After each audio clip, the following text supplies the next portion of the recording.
بسم اللہ الرحمن الرحیم۔ مشہور ہے کہ حضرت ابراہیم علیہ السلام مہمان نوازی کی روایت کو شروع کرنے والے پہلے شخص تھے۔ آپ علیہ السلام بے حد مہمان نواز تھے اور اللہ تعالیٰ آپ کی یہ ادا بہت پسند تھی۔ روایات میں ہے کہ آپ تب تک کھانا تناول نہ کرتے جب تک کہ کسی مہمان کو اپنے ساتھ کھانے میں شریک نہ کر لیتے۔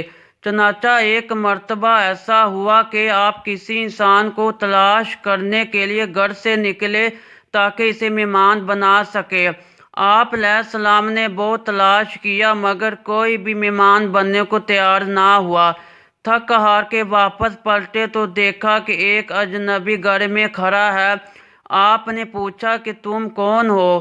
اجنبی نے کہا کہ میں ملک الموت ہوں اور مجھے رب العالمین نے ایک بندہ کی طرف بھیجا ہے تاکہ اسے خوشخبری سناؤں کہ اللہ تعالیٰ نے اسے اپنا خلیل بنا لیا ہے۔ آپ نے پوچھا کہ وہ کون خوش نصیب ہے؟ اگر مجھے پتہ چل جائے تو تابدن آخر اس کا ہمسایہ بنا رہوں۔ ملک الموت نے کہا کہ وہ خوش قسمت تو آپ ہی ہیں، اور یہ اس وجہ سے ہیں کہ بلا امتیاز و تفریق آپ کی عطاؤں کے دروازے لوگوں کے لیے کھلے ہیں۔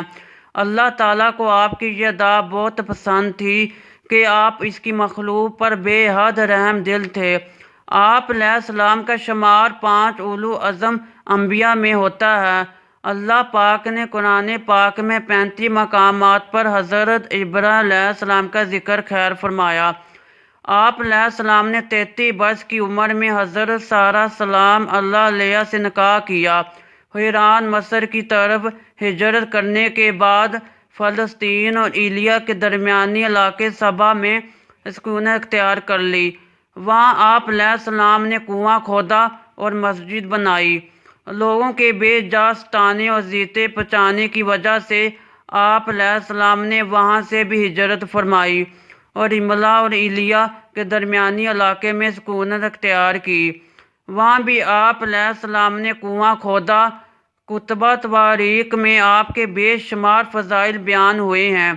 الغرض آپ علیہ السلام سب سے پہلے تھے جنہوں نے ختنہ کیا اور مہمان نوازی کی روایت قائم کی، سر ریزہ بنایا، باقاعدہ شلوار پہنی، اور آپ علیہ السلام ہی پہلے شخص ہیں جس نے بڑھاپا دیکھا۔ آپ علیہ السلام نے حضرت سارہ سلام اللہ علیہا کی وفات کے بعد 2 عرب عورتوں سے نکاح کیا۔ ایک کا نام قطورہ تھا، اس سے آپ علیہ السلام کے 6 لڑکے پیدا ہوئے، اور دوسری کا نام مجور تھا، اس کے بطن سے 5 لڑکے پیدا ہوئے۔ تاریخ طبرہ میں مصنف امام ابن جریر طبری رحمۃ اللہ علیہ لکھتے ہیں کہ اللہ تعالیٰ نے جب حضرت ابراہیم علیہ السلام کی روح نکالنے کا ارادہ فرمایا تو ایک بوڑھے آدمی کی شکل میں موت کے فرشتے کو بھیجا۔ صدی سے مروی ہے کہ ایک روز آپ لوگوں میں کھانا تقسیم فرما رہے تھے کہ ایک بوڑھا چلتا ہوا آیا۔ وہ بوڑھا اس قدر ضعیف تھا کہ اس کے لیے چلنا مشکل تھا۔ آپ علیہ السلام کی نظر اس پر پڑی تو عزا ہمدردی اس کی طرف گدھا بھیجا تاکہ وہ اس پر سوار ہو کر آ جائے۔ بوڑھا آپ علیہ السلام کے پاس پہنچا تو آپ علیہ السلام نے اس کے سامنے کھانا پیش کیا، مگر یہاں ایک عجیب واقعہ رونما ہوا۔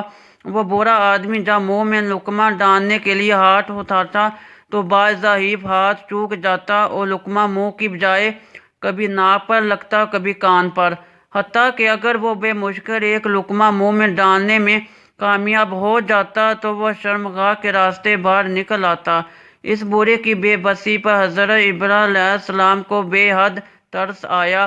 آخر آپ علیہ السلام نے اس بوڑھے سے پوچھا، اے شخص، یہ تم کیا کر رہے ہو؟ اس نے جواب دیا کہ میرا ہاتھوں پر اختیار نہیں رہا، بھوک مٹانے کو کھاتا ہوں مگر پیٹ میں کچھ رکتا نہیں، بہت تکلیف میں ہوں۔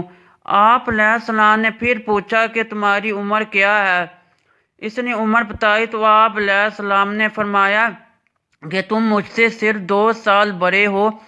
اگر تمہارا یہ حال ہے تو 2 سال بعد میں بھی اس حال کو پہنچ جاؤں گا۔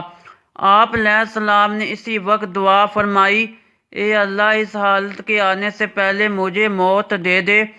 چنانچہ وہ بوڑھا اچانک اٹھ کھڑا ہوا جو کہ در حقیقت موت کا فرشتہ تھا۔ اور اس نے حضرت ابراہیم علیہ السلام کی روح قبض کر لی۔ اس وقت آپ علیہ السلام کی عمر مبارک 200 سال تھی اور ایک دوسرے قول کے مطابق 175 سال تھی اور ایک تیسرے قول کے مطابق 190 سال تھی۔